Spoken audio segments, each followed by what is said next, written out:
Woo! One thing that's become very apparent with Final Fantasy XVI, very juicy, very exciting, is sexy giant summon fights. They back in crazy colossal scale, and it got me thinking over the rest of the series, so here we go. The top 10, or should I say my top 10, Final Fantasy summons and monster fights. Some of them will be big, some of them will be small, some of them will be from games that you don't want to be spoiled for, so you can check the games down below. It might spoil you on what the top 10 is, but don't want spoils, you can awkwardly try to navigate yourself around this video, but here we go.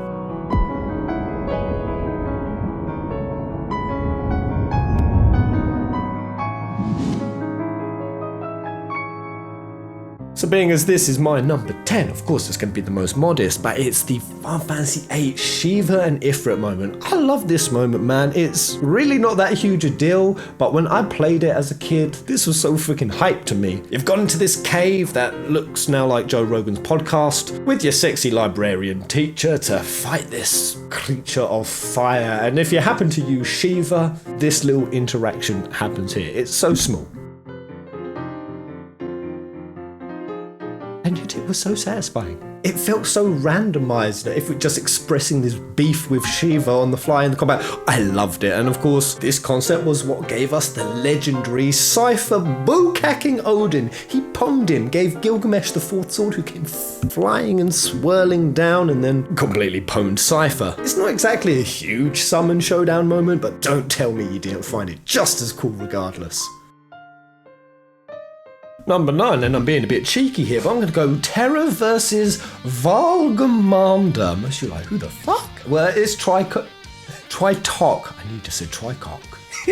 But considering one of Final Fantasy's flagstone games opened with Terra interacting with this crystallized summon, we get thrown into combat, and yeah, Terra counts. She's half Esper, and she goes Super Saiyan on across the map, which, at this point in gaming history, this was something amazing. This was dope. It was using Mode 7, which was crossing the horizontal and the vertical axes to give the map a somewhat three-dimensional perspective that other previous games of the time and FF entries hadn't fully accomplished, so this was badass, and the Terra Tritok dynamic persists repeatedly throughout the game. It's kind of through this particular Esper that Terra repeatedly finds her freedom. It opens the game when Terra gets freed from the mind control crown, I think it is, that Kefka's stuck on her noodle. And then later in the game, Kefka and his goons try to hunt you down, and old Valgamander encounter is what frees Terra to her true Esper nature. So through battling Tritok, Terra becomes free, and there's something beautifully symbolic about that, especially because at the very end of the game, you can go back and fight old Valgamander, and he gets free from his entrapment. It's like Terra returns the favour. He then gives us his power, some saucy info on the War of the Magi, and yeah, just this particular Esper really laid the foundation of Terra discovering her true nature, and that pretty much teed up the rest of the rich, succulent immersion that is the Sixth Universe. Thank you very much, Tricock. Fuck. 8 goes to the Pompa Sancta Parade of FF13. Holy shitballs, this looked incredible. Goddamn, it's only a reenactment moment that Vanille and Saz are witnessing. A dramatization of the Pulselessy and Cocoonlessy, all part of the Fabula Nova Crystallis, which I'm just a massive ass sucker for. And yeah, one brings out Ifrit to fight Rama, who transforms into Valifor. Solid choice there. Then his enemy transforms into Ragnarok, the crux of this game. Well, no, Carbuncle was trying to sell Vanille some free upgradings. Visually, this moment deserves a top spot, but it didn't have too much weight in the story, so that's why it's number 8. And number 7 will be Final Fantasy IV Shadow Dragon vs Mist Dragon, one of my favourite old Final Fantasies, and this moment, it is, man, it's one of the best in Final Fantasy history. You're fighting Golbez. He's absolutely wrecking us. He sends the Calcabrina dolls, which, look at them! They transform into a giant doll. This was my childhood fear, people. Manifest dolls. Marnie had like hundreds of these fuckers stared at me in the night. After I beat him, I'm shaken, and Golbez comes at me again, and pop, pam, pibbly poo. We're just getting leveled. We're getting pounded. Chips are down. GG, buddy. We need a miracle, and that's when she returns. Rydia, previous adorable little teammate whose village we burned to the ground, comes back fully grown in what can only be described as hot diggity damn. Such an amazing return, and yeah, the Mist Dragon comes slinking through the heavens and radiant breaths the bizzle out of Golbez's snack. What a moment. Bloody incredible. Every now in video games there are those moments that make you go, wow! And Titan Adamantoise at FF15 was one of those moments. Adamantoise ain't technically a summon, but he sure is a giant fucking monster. And while it didn't take as long as the Conan show and Elijah Wood made us think it would take, 3 days they said. But it was a dank fight regardless, and it's so ridiculous that a scene like this, Titan just pow. Crash. Crack. Like, just wailing in on Adamantoise. The scale and the punch of this little cutscene right here. Awesome, man. The only thing that is absolutely ridiculous is so few people saw this scene, because the condition to actually see this encounter meant that you had to have everyone dead but Noctis at the end of the Adamantoise fight. What? If you did see in game, you probably had to intentionally kill your characters, because this game just has so many freaking Phoenix Downs. It was nigh on impossible to game over, but I still found a way, people. 2 or 3 times. Number 5. I gotta give this one to Shiva Ravana, that 14 little fighteroo. So, big spoilers, but hopefully you've already checked the description.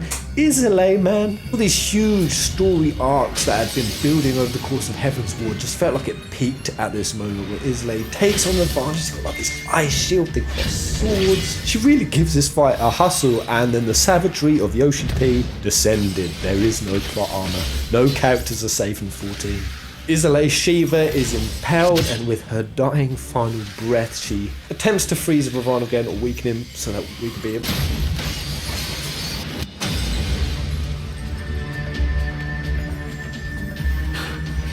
I thought myself stronger.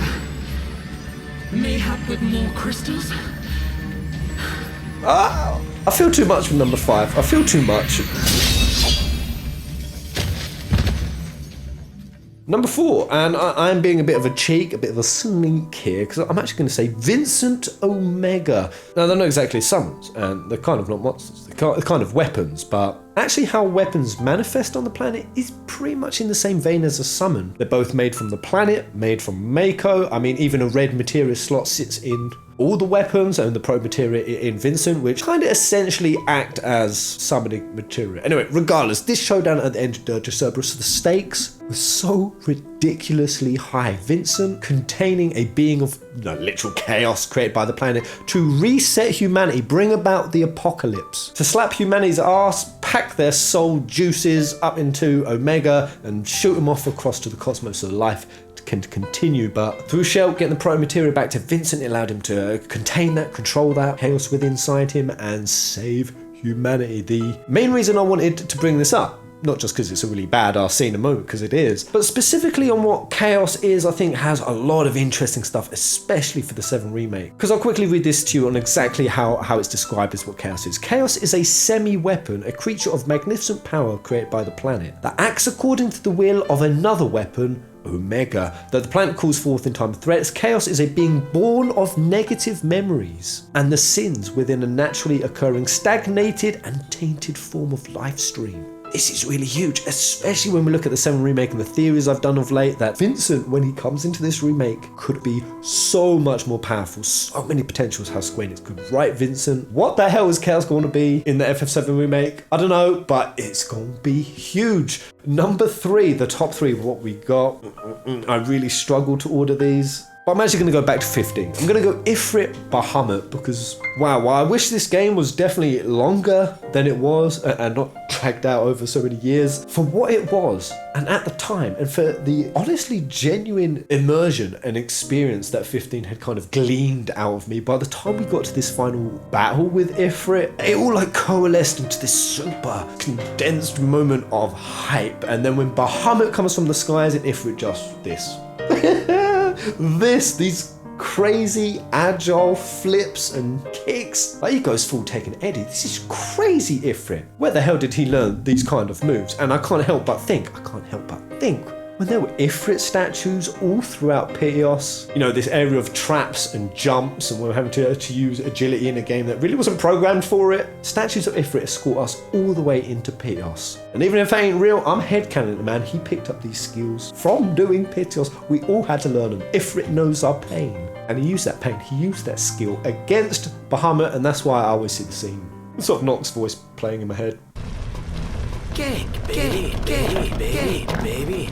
Cake, baby.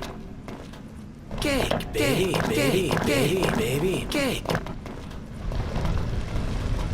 Which pulls me on to number 2. What could even be better than that? I know not many people are going to want to agree with me on this, but my number 2, that's me, baby, it's the Odin of 13-2. It's Odin versus Bahamut. Sure, yeah, no, Odin is the steed and Caius inhabits Bahamut, but it's a showdown, man. This is a nasty fight to the death. The destruction level, like Valhalla's getting leveled. The choreography and the pacing of the scene is through the roof, and yeah, Odin steps up, man. Like, he carries lightning. He even kind of like shields her and like saves her in the final blow from Caius, which causes him to dissolve. And I'm pulling up this moment because it kind of added this depth with the summons, and I really love the dynamic between these two because, of course, Odin is the All-Father in Norse mythology, and that's exactly what he is to lightning. Odin is the embodiment of everything lightning wished she had had in a dad. Of course, her and Sarah grew up without one. Apparently their real dad was reckless, free-spirited, a bit egotistical and cocky. Does this remind you of anyone?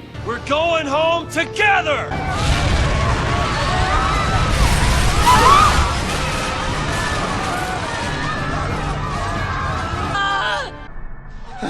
Since when have heroes ever needed plans? Yeah. Snow gets punched in the head because of Lightning's daddy issues. Which, oh god, thinking about it, that means Sarah's just low-key confirming that old dynamic that all girls want to sleep with their fathers. Oh, move along. But that's why Lightning and Odin make such a powerful team, because, you know, Lightning always had to raise Sarah, be the one who looked out for her and watched after her as she had no one, and Odin suddenly feels that role, and in a way it kind of heals Lightning. And talking of healing, that's even why when Odin first appears and we've got Hope with us and Lightning's trying to ditch the boy, the way you feel Odin's gauge, or feel it quicker to win the fight, it's when you heal Hope. It was like Odin was saying, nah, that boy's coming along with you, but also like teaching her a lesson to keep her sassy, nasty bitch in check. The one that just pushes everyone away, exactly like a father would do. But yeah, all the times that Odin and Bahamut battle in the 13 series, it's a parallel of Caius and Lightning's battles, which has been going on for a long time. In the Requiem of the Goddess, we find out they've been fighting outside of time over and over countless times. Also, that Lightning can reclaim Sarah's soul, which leads on to the most emotional scene, in my opinion. I'm going to play it for you. Oh, this scene absolutely destroyed me. Remember me, and we'll see each other again. No matter what happens to me, even if I vanish from this world. Promise me, Lightning. Promise you'll remember me.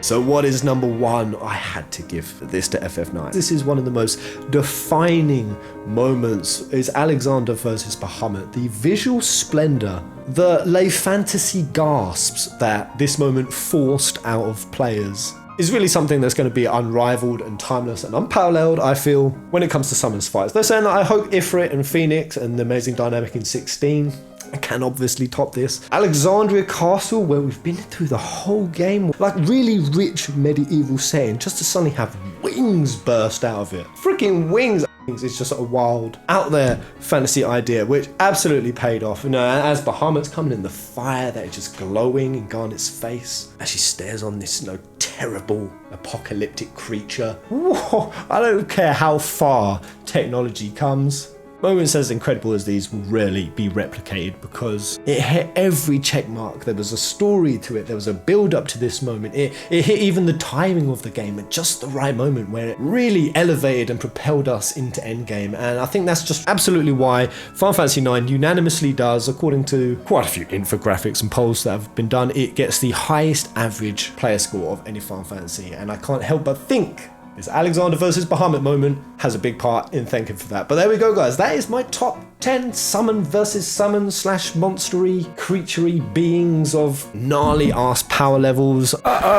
Derp. I just nearly finished editing this video and I realised I forgot a huge one because I recently revisited in 14. And you know what? My first Number 10 on this list, the Ifrit versus Shiva. I mean, you know, I'm going to remove that. It felt really cool to me as a kid, but was it really that big a deal? No, especially when I forgot this FF14 moment. Ultima versus the Primals. Oh my goodness. In fact, this scene deserves to be even higher than 10. I'd need to completely rejumble my goddamn list. Anyway, this epic Final Fantasy XIV moment more than speaks for itself. Ultima, weapon the Garleans had created to battle against the incredible primal design, and it just pwns them. Absolutely destroys them. Faces, Titan picks his ass up like he's nothing. Garuda straight freaks the hell out and tries to get the fuck out of there. Almost soaks up all their ether juices, and yeah, this was just a wild setup to ARR's finale boss. And I'm glad I re-remembered this moment because now I'm in 5.3, I'm doing Were Lit for the first time. And yeah, man, we're getting lit. This game is so good now, but there we go, guys. Let me know in the comment section below if you agree with my list, if I've missed off any others. Hopefully it's a nice little trip down FF memory lane for you.